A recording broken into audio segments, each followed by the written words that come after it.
in part one of the series, I explained how I met, we'll call him RJ. He was a perfect Christian spouse for the good little Christian girl that I was when I was 25 years old.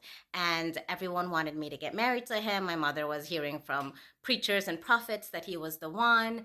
And I had some fear about it. I was happy, I was in love, but there was something inside of me telling me that this person wasn't right. This was before I want no contact with my mother, and I went to her home to go visit her, and she had me and my sister sit on the couch, and she said that we had to pray. We had to pray for my marriage to work out with RJ. So she started off with this aggressive, intense prayer. And then she looked at me and said, Viji, now you have to pray out loud.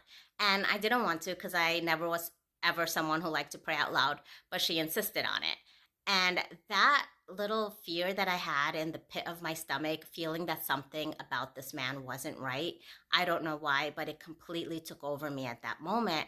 And I just opened my mouth, and me, as someone who never prays out loud, said, God, if there's any reason I shouldn't marry this guy, please show me what it is. My mother got so angry with me. She started yelling at me, and she was like, how could you even say that? How could you pray that? Don't you want this to work out?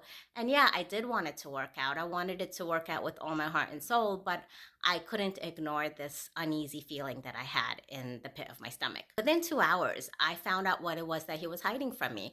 I went home expecting a phone call. It was a long distance relationship. And at this point, I was really agitated, and I picked a fight with him. I wanted to know what he was keeping from me. At first, he responded in the way that skilled liars do. He was like, what are you talking about? I would never lie to you. And he had all the perfect talking points ready to go to make me feel like I was crazy for suspecting him in the first place. But honestly, I think that's the first red flag that somebody's lying to you, because if somebody accused me of something that I didn't do or was like so random about it, I would be kind of offended. I'd be like, what are you talking about? There would be some kind of a surprised reaction, which he didn't have. What he had were like a lot of really good, smooth lines. But I kept provoking him until he finally kind of lost it.